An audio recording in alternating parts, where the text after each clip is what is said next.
খুলছে। আল্লাহ রে, আর একটু এলে খাইছিলাম ধরা রে। আশেপাশে কেউ আবার আসেনি, দেখে নাই তো।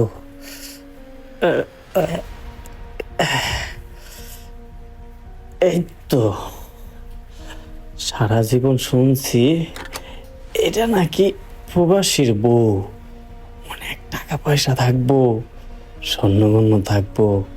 আমি তারপর অত বড় মাপে শোন না, আমি কোন রকম আমার বউর কথা মতন কিছু জিনিসপত্র নিয়ে যাই, তাহলে বাসি।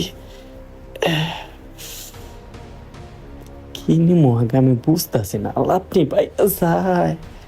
আল্লাহ, হ্যাঁ, এটা তোলে কি রে? এরে ডাইল, 2 দিন ধরে ডাইল দেখাই না, এটা নিয়ে যাই, এটা খাইতে পারবো।